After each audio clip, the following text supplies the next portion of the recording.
18 मई 1980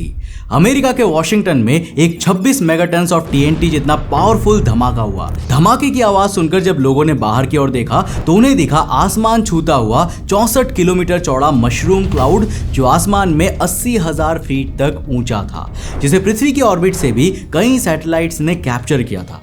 यह धमाका इतना पावरफुल था कि इसने पूरे इलाके में अर्थक्वेक ला दिया था और इस पूरे इवेंट में टोटल 57 लोगों को अपनी जान से हाथ धोना पड़ा था और $3.4 बिलियन का नुकसान हुआ था। पर आखिर यह धमाका हुआ कैसे था? तो दोस्तों, ये था अमेरिका के हिस्ट्री में हुआ सबसे बड़ा वॉल्केनिक इरप्शन, लेकिन अमेरिका के हिस्ट्री का, क्योंकि अमेरिका के एग्जिस्टेंस से 25 से 40 मिलियन ईयर्स पहले अचानक नॉर्थ अमेरिकन कॉन्टिनेंट में मौजूद सभी वॉल्केनोज एक साथ विस्फोट होने लगे थे, जो विस्फोट साल 1980s के माउंट सेंट हेलेन से ऑलमोस्ट 5000 गुना पावरफुल था, क्योंकि इसमें ना कॉन्टिनेंट्स को डिस्ट्रॉय करने वाले कई सुपर वॉल्केनोज भी शामिल थे। ये मंजर अमेरिका के कॉन्टिनेंट के लिए बिल्कुल डायनासोर्स के अंत के दौरान चिक्सुलुब एस्ट्रॉइड के टकराने जैसा था, जहां पूरा आसमान वॉल्केनो से निकली हुई आग और राख से भर चुका था और जमीन पर भूकंप और वॉल्केनिक इरप्शन से हर तरफ आग की बारिश हो रही थी। लेकिन इस डिस्ट्रक्टिव इवेंट के बावजूद भी यहाँ कुछ अजीब हुआ, कुछ ऐसा जो हमें डायनासोर्स के समय हुई तबाही में देखने को नहीं मिला, क्योंकि पूरे कॉन्टिनेंट के ऑलमोस्ट सभी वॉल्केनो इवन सुपर वॉल्केनो के इरप्शन के बावजूद अमेरिकन कॉन्टिनेंट में कोई बड़ा मास एक्सटिंक्शन देखने को नहीं मिला। मानो किसी इनविजिबल फोर्स या तरीके से यहाँ एनिमल्स ने अपने आप को सर्वाइव कर लिया हो। लेकिन आखिर इतने डरावने समय में भी यहाँ पर एनिमल्स ने सर्वाइव कैसे किया, और आखिर उस समय ऐसा क्या हुआ जिससे इस कॉन्टिनेंट पर मौजूद सारे वॉल्केनोज एक साथ एक्सप्लोड हो गए थे? तो हेलो गाइस, मैं हूं कौशिक और चलिए शुरू करते हैं एक और नए एपिसोड को। दोस्तों, ये है पृथ्वी का सबसे खाली और सबसे बड़ा समुद्र पैसिफिक ओशियन, जिसके नीचे पृथ्वी के 7 कॉन्टिनेंटल प्लेट्स में से सबसे बड़ी पैसिफिक प्लेट मौजूद है, जो एक ही वक्त पर अपने चारों ओर मौजूद इन प्लेट से टकरा रही है और इस कोलिजन के चलते ये इन कॉन्टिनेंटल प्लेट्स के नीचे धंसती जा रही है, जिसके चलते उनके टकराव का ये रीजन पूरी पृथ्वी का सबसे जियोलॉजिकली एक्टिव रीजन है और यहाँ पर सबसे ज्यादा एंड मोस्ट पावरफुल वॉल्केनोज और अर्थक्वेक्स आते रहते हैं। अब अगर आपको लग रहा है कि वॉल्केनो का फॉर्मेशन 2 कॉन्टिनेंटल प्लेट्स के आपस में टकराव से होता है, तो आप गलत हो, क्योंकि देखो वॉल्केनो ना असल में तब फॉर्म होते हैं जब 2 कॉन्टिनेंटल प्लेट्स की आपस में कोलिजन के बाद उनमें से एक प्लेट, यूजुअली ओशन प्लेट जो कि कॉन्टिनेंटल प्लेट से काफी ज्यादा हैवी होती है, वो कॉन्टिनेंटल प्लेट के नीचे अर्थ की मेंटल लेयर की ओर सिंक होती चली जाती है, जहां पर ये ओशियानिक प्लेट धीरे धीरे अर्थ के हाई प्रेशर एंड टेम्परेचर वाले रीजन तक सिंक होती रहती है और तब टेम्परेचर इतना ज्यादा होता है कि वो ओशियानिक कॉन्टिनेंटल प्लेट को पिघला देती है, जिससे बना लावा और गैसेस मटेरियल तेजी से उसके ऊपर मौजूद कॉन्टिनेंटल प्लेट की ओर मूव होता है, जो ना सिर्फ ऊपर की कॉन्टिनेंटल प्लेट पर बड़े बड़े अर्थक्वेक्स का कारण बनता है, पर साथ ही साथ इस मैग्मा और गैसेस के प्रेशर से कॉन्टिनेंटल प्लेट के ऊपरी हिस्से पर एक माउंटेन टाइप स्ट्रक्चर फॉर्म होता है और इसी को हम वॉल्केनो कहते हैं, जिनके नीचे ओशियानिक लेयर्स के मेल्ट होने से बने मैग्मा चेंबर्स में जब मैग्मा और गैस का प्रेशर काफी ज्यादा होता है ना, तो ये प्रेशर एंड मटेरियल वॉल्केनो के रास्ते बाहर निकल जाते हैं, जिसे वॉल्केनिक इरप्शन कहा जाता है। ना फॉर बेटर अंडरस्टैंडिंग, इस तरह के कई वॉल्केनो हमारे इंडिया में भी मौजूद है, जैसे कि अंडमान आइलैंड के बैरन वॉल्केनो और सेंट्रल इंडिया के दक्कन प्लेटू वॉल्केनो, जो कि इंडियन कॉन्टिनेंटल प्लेट के ओशियानिक प्लेट से कोलिजन के बाद फॉर्म हुए हैं।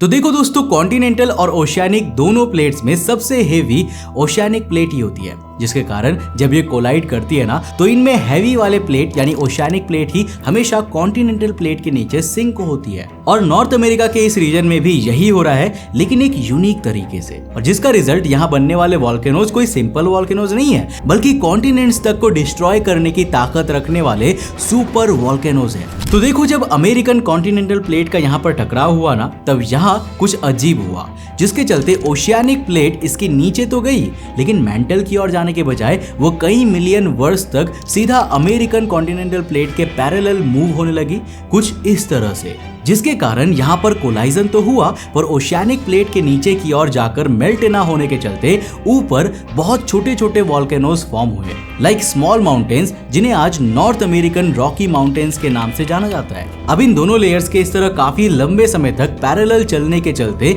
अब यहाँ पर ना टोटल कॉन्टिनेंटल क्रस्ट काफी मोटा हो चुका था और फाइनली ऑलमोस्ट 80 से 70 मिलियन ईयर्स पहले ओशियानिक प्लेट मेंटल लेयर में सिंक होना शुरू हो गया, जिससे बहुत सारा मैग्मा और गैसेस का फॉर्मेशन हुआ और इन्होंने फाइनली ऊपर की ओर बढ़ना शुरू कर दिया। अब इनके ऊपर नॉर्मल से ऑलमोस्ट 2 गुना ज्यादा एक मोटा कॉन्टिनेंटल क्रस्ट था, जिससे यहाँ पर काफी सारा मैग्मा और एक्सप्लोजिव गैसेस कंबाइन होकर कलेक्टिवली इकट्ठा होने शुरू हो गए, बिल्कुल एक प्रेशर कुकर की तरह, जिससे प्रेशर और मैग्मा अमाउंट इतना ज्यादा बढ़ता चला गया कि इससे फॉर्म होने वाली वॉल्केनोज अब नॉर्मल नहीं बल्कि सुपर वॉल्केनोज बने। इसीलिए जब आज से 25 से 40 मिलियन ईयर्स के बीच इन सुपर वॉल्केनोज में इरप्शन हुआ ना, तो ये पूरे कॉन्टिनेंट के हिस्ट्री का सबसे बड़े एक्सप्लोजन्स में से एक था, क्योंकि इस समय यहाँ केवल एक सुपर वॉल्केनो इरप्शन नहीं हुआ था बल्कि ऑलमोस्ट 230 डिफरेंट वॉल्केनिक इरप्शंस हुए थे, जिनमें से 25 सुपर वॉल्केनोज थे। जिस पूरे इवेंट को वैज्ञानिकों ने mid tertiary ignimbrite flare up event नाम दिया।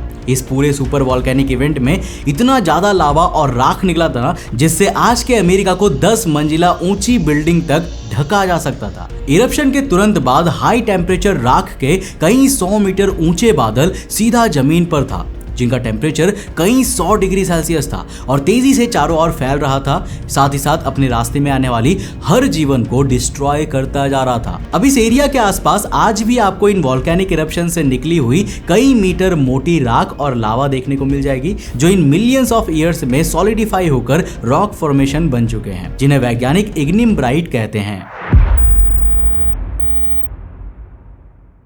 अब ये पार्ट ना इस पूरे टॉपिक का सबसे इंटरेस्टिंग पार्ट है, क्योंकि जिस इवेंट को अभी तक हम अमेरिकन कॉन्टिनेंट की सबसे बड़ी ट्रेजेडी समझ रहे थे ना, असल में वो डिस्ट्रक्टिव इवेंट इस कॉन्टिनेंट के लिए उतना ही बेनिफिशियल साबित हुआ। और इवन उस इरप्शन से उस समय यहाँ पर कोई बड़ा मास एक्सटिंक्शन भी देखने को नहीं मिला। पर सवाल है कि आखिर कैसे? रिसेंटली दुनिया के अलग अलग हिस्सों में हुई वॉल्केनिक इरप्शंस के दौरान वैज्ञानिकों ने देखा कि एनिमल्स वॉल्केनिक इरप्शंस के दौरान सरवाइव करने के लिए कई डिफरेंट स्ट्रैटेजीज का यूज करते हैं और चांसेस है कि इन्हीं सर्वाइविंग स्ट्रैटेजीज ने मिड सेनोजोइक टाइम में हुई इन तबाही वाले इवेंट में यहाँ के एनिमल्स की लाइफ को बचाई थी। फॉर एग्जाम्पल, जब 1980 में अमेरिका के माउंट सेंट हेलेंस में वॉल्केनिक इरप्शन हुआ था, तो हमें वहाँ के एनिमल्स में 2 मोस्ट कॉमन सर्वाइविंग पैटर्न्स देखने को मिले। सबसे पहला था भागना और दूसरा था छुपना। तो देखो, इरप्शन के दौरान जहां आसपास का इफेक्टिव एरिया में मेजॉरिटी एनिमल्स तुरंत extreme heat and lava flow से इफेक्ट होकर अपनी जान गंवा चुके थे, वहीं इससे दूर के एनिमल ने मानो इस आती आपदा को भांप लिया था, जिसके चलते जब तक यह हीट एंड लावा का इफेक्ट उन तक पहुंचता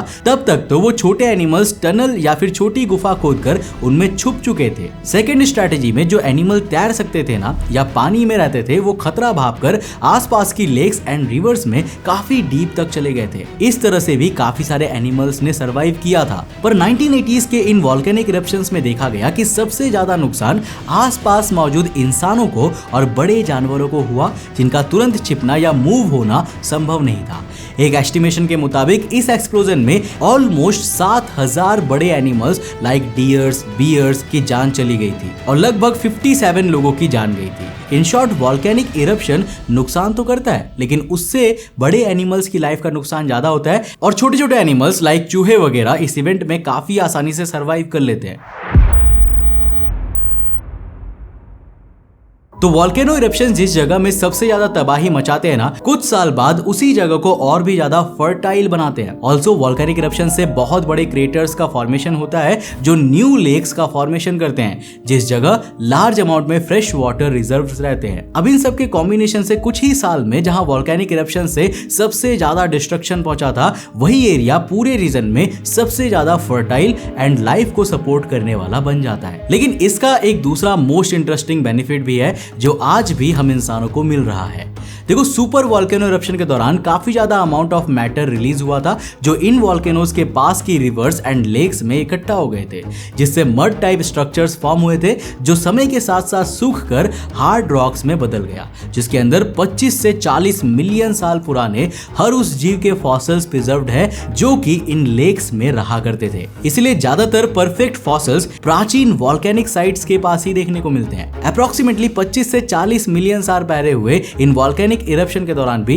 ये हुआ था, जिससे नॉर्थ अमेरिका के इस रीजन में कई एनिमल्स एंड प्लांट्स के कई परफेक्ट फॉसिल्स बने हैं, जिनमें सबसे फेमस है क्रीड फॉर्मेशन। इन शॉर्ट कहूं तो जहां इन सुपर वॉल्केनो इरप्शन से नॉर्थ अमेरिका के इस कॉन्टिनेंट में उस समय काफी बड़ी तबाही आई थी और काफी एनिमल्स की जान गई थी, तो वहीं दूसरी तरफ इरप्शंस के बाद फॉर्म हुए न्यू इकोसिस्टम ने और भी ज्यादा लाइफ को इस रीजन में सपोर्ट किया और एवोल्यूशन में हेल्प किया एंड ऑल्सो फॉसिल्स के जरिए हम इंसानों को उस समय की लाइफ के बारे में समझने में मदद की। वेल दोस्तों, अब मैं आपसे जानना चाहूंगा कि हमारे इंडिया का सबसे बड़ा वॉल्केनो कहां पर मौजूद है। आप जवाब मुझे नीचे कॉमेंट सेक्शन में लिखकर जरूर बताना। दोस्तों, वीडियो पसंद आया और कुछ नया सीखने को मिला तो इस वीडियो को लाइक कर देना और अपने दोस्तों के साथ जरूर शेयर करना। अगर आप नए हो इस चैनल पर और ऐसे इंटरेस्टिंग वीडियोस को देखना चाहते हो तो चैनल को सब्सक्राइब करने के साथ साथ नोटिफिकेशन बेल ऑन कर देना। अब अगर आपको ये वीडियो पसंद आई है तो आपको ये वाली वीडियो भी डेफिनेटली पसंद आएगी, जिसमें हमने बात किया है कि आखिर साल 2012 में ये दुनिया खत्म क्यों नहीं हुई थी। अब अगर आप भी मेरी तरह 90s के किड हो तो आपको ये पता होगा कि 21 दिसंबर 2012